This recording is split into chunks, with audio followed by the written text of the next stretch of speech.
سيدنا ومولانا محمد المصطفى وأحمد المجتبى أما بعد فأعوذ بالله من الشيطان الرجيم بسم الله الرحمن الرحيم إن الذين يتلون كتاب الله وأقاموا الصلاة وأنفقوا مما رزقناهم سرا وعلانية يرجون تجارة لن تبور ليوفيهم أجورهم ويزيدهم من فضله إنه غفور شكور. وقال النبي صلى الله عليه وسلم اقرأوا القرآن فإنه يأتي يوم القيامة شفيعا لأصحابه أو كما قال رسول الله صلى الله عليه وسلم صدق الله مولانا العظيم وصدق رسوله النبي الكريم ونحن على ذلك لمن الشاهدين والشاكرين والصلاة والسلام على سيد الأنبياء والمرسلين والحمد لله رب العالمین. گرامی قدر سامعین، آپ کے سامنے 22ویں پارے سے سورہ فاطر کی 2 آیات کریمہ تلاوت کی ہیں اور حضور اقدس صلی اللہ علیہ وسلم کا ایک ارشاد گرامی جس کو امام مسلم رحمہ اللہ نے نقل فرمایا ہے، وہ ارشاد آپ کے سامنے پڑا ہے. ان آیات کریمہ میں اللہ تعالیٰ نے اہل ایمان کی چند صفات ارشاد فرمائی ہیں، کچھ اعمال ذکر فرمائے ہیں. ان اعمال کے کرنے کے بعد اللہ تعالیٰ نے ایسی تجارت کی امید دلائی ہے کہ جس کے اندر خسارہ نہ ہو. اللہ تعالیٰ نے فرمایا کہ ان الذین یتلون کتاب اللہ، بے شک جو لوگ اللہ کی کتاب کی تلاوت کرتے ہیں، وَأَقَامُوا الصَّلَاةَ اور نماز قائم کرتے ہیں، وَأَنفَقُوا مِمَّا رَزَقْنَاهُمْ سِرًّا وَعَلَانِيَةً اور ہم نے ان کو جو کچھ دیا ہے اس میں سے خفیہ اور علانیہ خرچ کرتے ہیں، یرجون تجارۃ لن تبور، یہ لوگ ایسی تجارت کے امیدوار ہیں کہ جس میں کبھی خسارہ اور مندہ نہ ہوگا.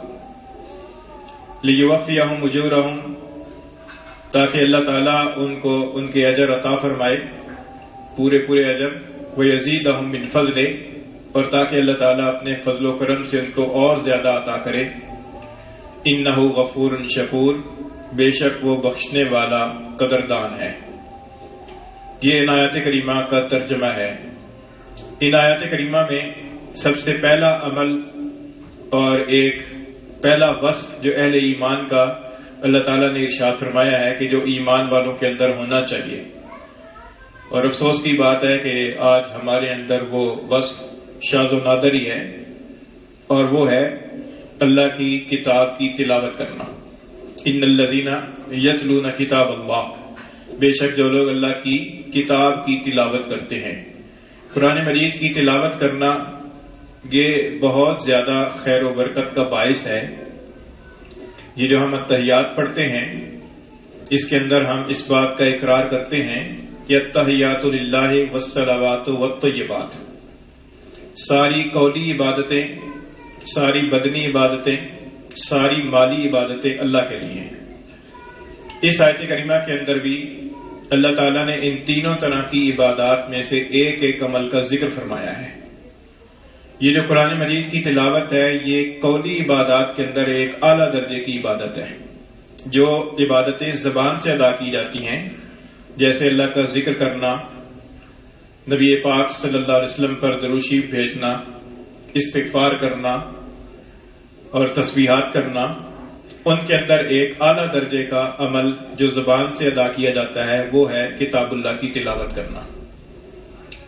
اور یہ جو نماز قائم کرنا ہے یہ بدنی عبادات کے اندر ایک امتیازی درجے کا عمل ہے. نماز پڑھی جاتی ہے، اس کے اندر بدن انسان کا استعمال ہوتا ہے، بدنی سے انسان رکوع کرتا ہے، بدن سے سجدہ کرتا ہے، قیام بھی کرتا ہے. یہ بدنی عبادات کے اندر ایک اعلیٰ درجے کا عمل ہو گیا. مالی عبادات کے اندر اعلیٰ درجے کا عمل یہ ہے کہ اللہ کی رضا کی خاطر اللہ کے مسکین اور محتاج ضرورت مند بندوں کے اوپر اپنا مال خرچ کرنا. یہ مالی عبادات کے اندر ایک اعلیٰ درجے کی عبادت ہوگی. اللہ تعالیٰ نے تینوں عبادتوں کا ذکر فرمایا، قولی عبادت بھی، مالی عبادت بھی اور بدنی عبادت بھی. التحیات للہ، ساری قولی عبادتیں اللہ کے لیے ہیں. والصلوات، ساری بدنی عبادتیں. والطیبات، اور ساری مالی عبادتیں. اللہ تعالیٰ نے فرمایا کہ ان الذین یتلون کتاب اللہ، کہ بے شک جو لوگ اللہ کی کتاب کی تلاوت کرتے ہیں. وَأَقَامُوا الصَّلَاةَ، اور انہوں نے نماز قائم کی. وَأَنفَقُوا مِمَّا رَزَقْنَاهُمْ سِرًّا وَعَلَانِيَةً، اور جو ہم نے ان کو دیا ہے اس میں سے انہوں نے خرچ کیا، خفیہ بھی اور علانیہ بھی. تو یہ تین اوصاف بنیادی طور پر ذکر ہیں. کہنے کو تو یہ تین عمل ہیں، لیکن یہ تینوں اعمال تینوں طرح کی عبادات کی جان ہے. قولی عبادتوں کی جان قرآن مجید کی تلاوت ہے. بدنی عبادتوں کی جان اور روح نماز ہے. اور مالی عبادتوں کی جان اور روح اللہ کی راہ کے اندر خرچ کرنا ہے. قرآن مجید کی تلاوت کے بارے میں حدیث شریف میں آیا ہے، رسول اللہ صلی اللہ علیہ وسلم نے فرمایا کہ اقرأ القرآن، قرآن پڑھا کرو. قرآن پڑھنے کا حکم دیا. قرآن مجید کے اندر بھی حکم موجود ہے.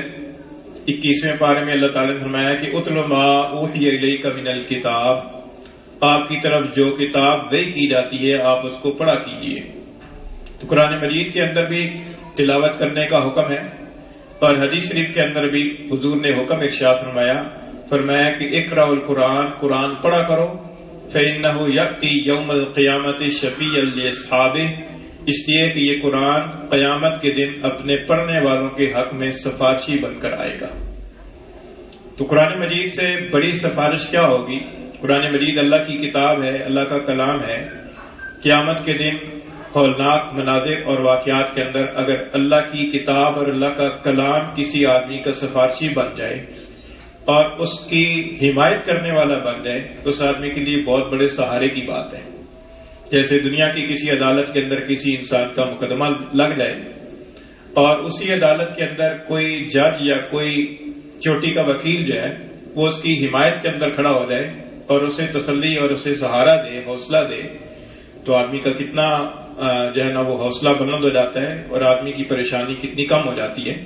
تو قیامت کے دن یہ قرآن مجید جو ہے وہ ان لوگوں کے حق میں سفارشی بن کر آئے گا کہ جنہوں نے قرآن مجید کو دنیا کے اندر پڑھا ہوگا، قرآن مجید کے ساتھ انہوں نے سچا تعلق قائم کیا ہوگا، قرآن مجید کی الفاظ کی تلاوت کی ہوگی، قرآن مجید کے احکام کو سمجھا ہوگا اور قرآن مجید کے احکام اور آیات کریمہ کے اندر تدبر کیا ہوگا، غور و فکر کیا ہوگا. تو ایسے لوگوں کے لیے قرآن مجید ان کے حق میں سفارشی بنے گا. تو یہ اللہ کے رسول نے ارشاد فرمایا. اس سے یہ معلوم ہوتا ہے کہ قرآن مجید کی تلاوت کرنا یہ بہت ہی عظیم الشان عمل ہے. جتنے بھی اذکار ہیں ان اذکار کے اندر سب سے اعلیٰ درجے کا اگر ذکر ہے تو وہ اللہ کی کتاب کی تلاوت ہے. اب تلاوت کسے کہتے ہیں؟ تلاوت کہتے ہیں الفاظ کے پڑھنے کو، کہ الفاظ پڑھے آدمی. اور کیونکہ ایک تو مطالعہ ہوتا ہے نا کہ آدمی کتاب سامنے رکھ کر تو وہ مطالعہ کرتا چلا جائے، زبان کو حرکت نہ ہو، ہونٹ نہ ہلیں، لیکن اس کا مفہوم انسان سمجھتا چلا جائے، وہ مطالعہ کہلاتا ہے. تلاوت یہ کہلاتی ہے کہ الفاظ پڑھے جائیں، اور جب الفاظ پڑھے جائیں گے تو پھر زبان کو بھی حرکت ہوگی، ہونٹوں کو بھی حرکت ہوگی.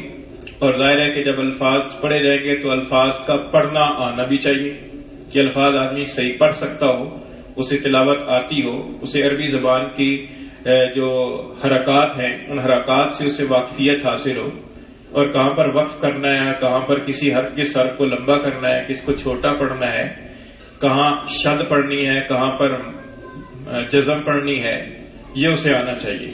اس کے لیے پھر سیکھنے کی ضرورت ہوتی ہے. تو قرآن مجید کے تلاوت کے لیے آدمی کو قرآن مجید سیکھنا بھی چاہیے.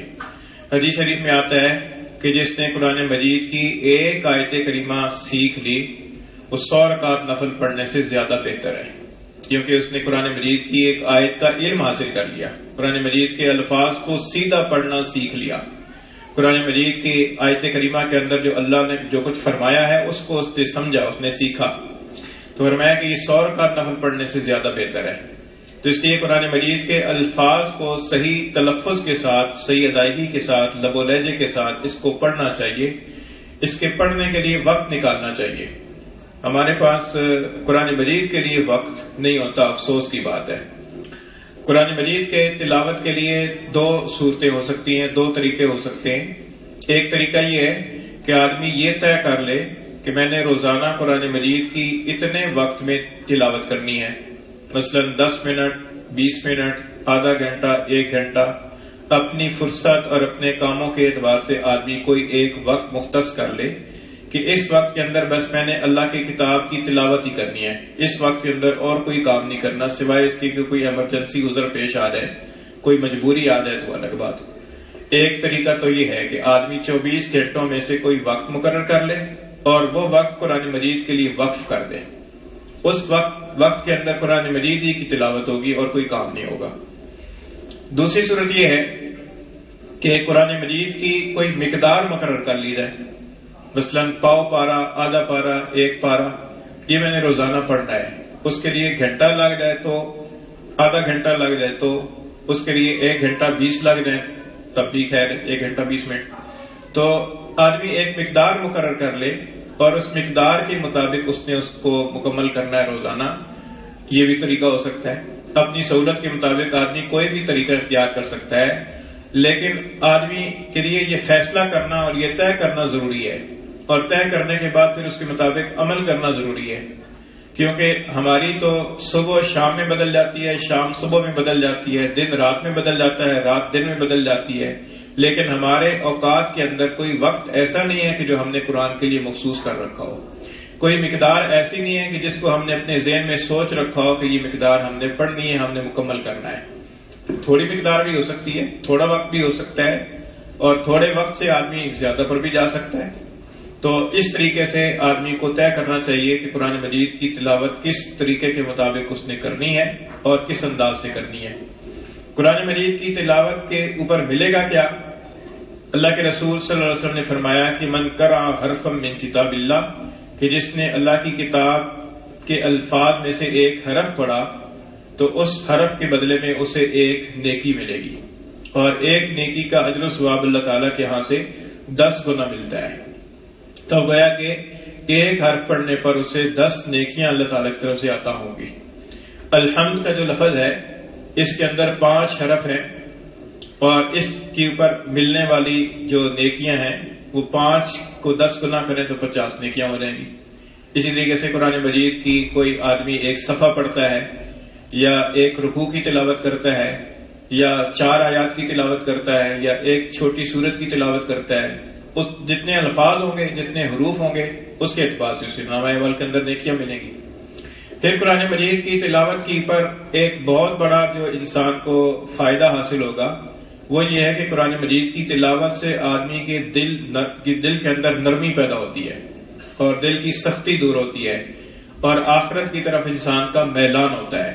حدیث شریف میں آتا ہے کہ رسول اللہ صلی اللہ علیہ وسلم نے فرمایا کہ دلوں کو زنگ لگ جاتا ہے جس طریقے سے لوہے کو پانی لگنے سے زنگ لگتا ہے، تو جب زنگ لگ جاتا ہے نا تو پھر وہ لوہا کمزور ہو جاتا ہے، اس کی طاقت نہیں رہتی۔ اسی طریقے سے جب دل کو زنگ لگ جاتا ہے تو دل روحانی اعتبار سے کمزور ہو جاتا ہے، اس کے اندر وہ اعمال کرنے کا جذبہ اور شوق نہیں رہتا، نماز کے اندر دل نہیں لگتا، ذکر کرنے سے وحشت ہوتی ہے، نیکی کے کام کرنے کی طرف توجہ اور طبیعت مائل نہیں ہوتی، یہ دل کی کمزوری ہے۔ تو فرمایا کہ دل کو جب زنگ لگ جائے تو پوچھا گیا کہ اس کی صفائی کی کیا صورت ہے؟ فرمایا کہ ایک تو موت کو کثرت سے یاد کرنا، اور دوسرے قرآن مجید کی تلاوت کرنا۔ تو قرآن مجید کی تلاوت کرنے سے دل کا یہ زنگ دور ہوگا جو گناہوں کے نتیجے کے اندر دل پہ چڑھ جاتا ہے۔ اللہ تعالیٰ نے فرمایا کہ کلا برانا علی قلوبہم ما کانوا یکسبون، کہ ان کے دلوں پر ان کے گناہوں کی وجہ سے زنگ چڑھ گیا ہے۔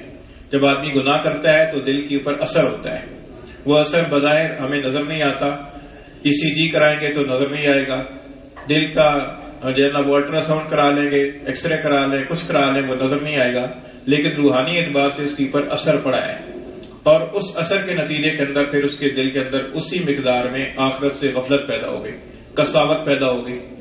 تو اس کساوت کو دور کرنے کے لیے قرآن مجید کی تلاوت ایک بہترین جو ہے وہ نسخہ شفا ہے کہ جس سے انسان کے دل کا زنگ دور ہوتا ہے، اور اس کے ساتھ ساتھ موت کو کثرت سے یاد کرنا۔ تو یہ 2 باتیں ارشاد ہوئی۔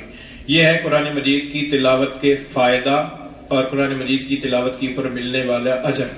تو اس لیے پہلا جو وصف ہے وہ اللہ کی کتاب کی تلاوت ہے. اس کے دو طریقے عرض کیے ہیں. اپنی سہولت کے مطابق کوئی طریقہ اختیار کرنا چاہیے اور قرآن مجید کے لیے ہمیں وقت نکالنا چاہیے. اللہ تعالیٰ عمل کی توفیق عطا فرمائے.